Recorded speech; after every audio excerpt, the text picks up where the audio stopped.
Thomas Patrick Wayne, the great American hero, and how he was awarded the Medal of Honor, what he did. He was part of a rescue team, joint force, that rescued 73 hostages, which is one of the largest hostage operations we've ever had. And one of the things that inspired him was 9/11. And right here, I chose this picture right here rather than one of us blowing up in the plane because I wanted to be able to show the fact that it inspired me and other people as well in what they thought about it. I don't want to show the plane actually going into it. I want to show how we're remembering it and how we're never going to forget. Now, he was from a small town in South Carolina, which is Lugoff. He was also in other areas of South Carolina too, but this is Kennesaw County. And he was very family oriented. He learned how to hunt and shoot and learned a lot of discipline from those types of things, which helped gear him towards his training in the future in the military. And with that, his grandfather did serve in the Korean War, and his father was in the military as well as a pilot, and he was also a police officer, and he was able to get a lot of the discipline from him. Right here is a picture of his father with the two of them together. And family is something that's very important to him, and something that he's leaned on over the years to be able to help him through the tough times. Now, when he started out with the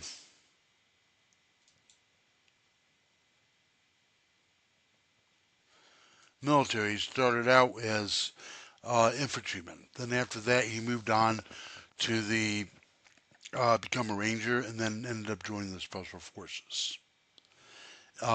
Each one of those is a major step in his career and moving on to becoming the man that he became, who was able to be able to show his valor and be able to make the sacrifices he made and the decisions that he made.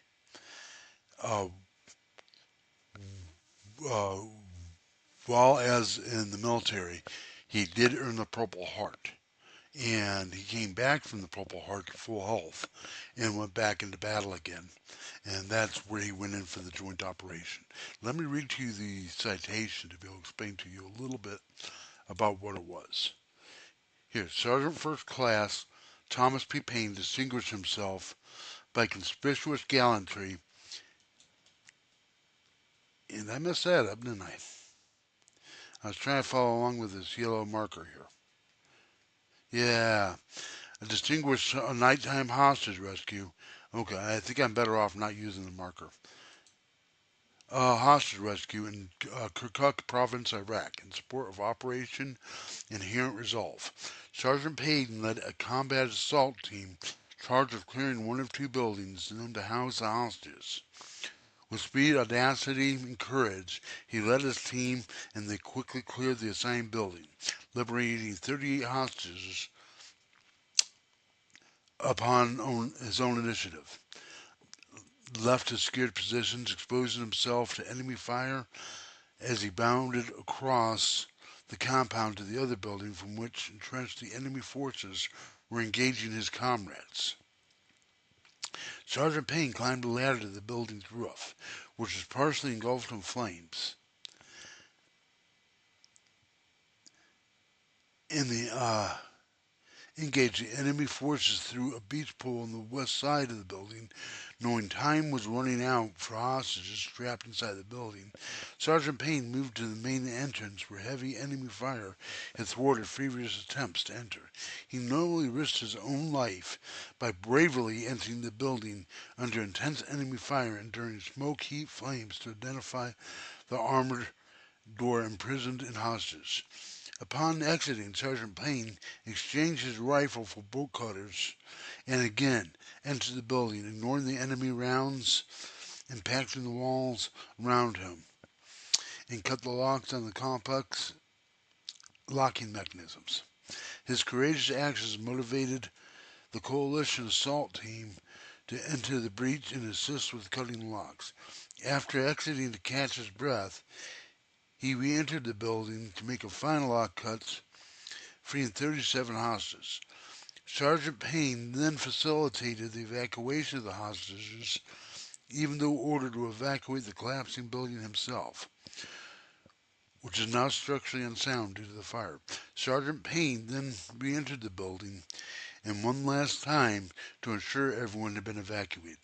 He constantly exposed himself to enemy automatic gunfire.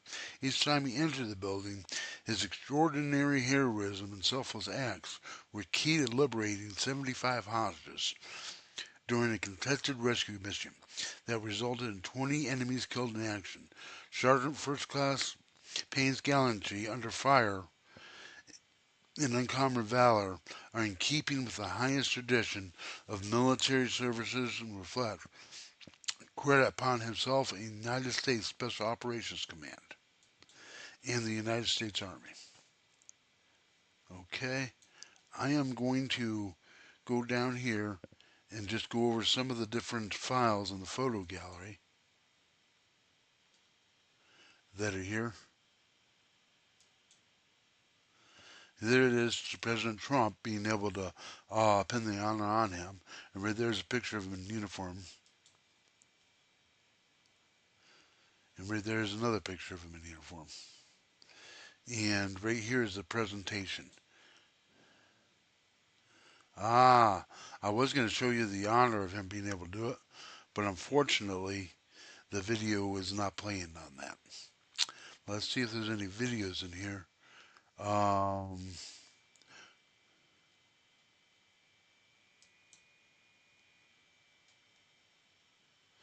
But here's just a blog post discussing some of the things that he has done and what some of the people said in his early life, where he was Operation Inherent Resolve, where you can learn more information on him and be able to find out more about him.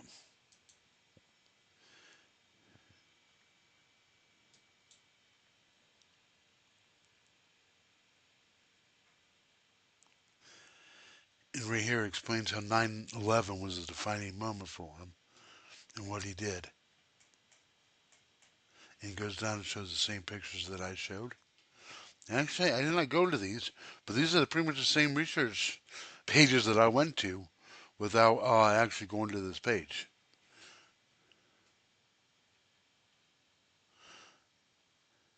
But one thing that is great about this great American hero and Medal of Honor recipient is he didn't decide to cash in on this. After he was done earning the Medal of Honor, he continued to be able to serve and decided afterwards, instead of retiring and getting out of the military, currently right now he is an instructor for Special Forces and being able to keep them on. Well, this is Chris Williams with, and I want to thank you for being able to watch this. Please like this video and subscribe. Thank you very much.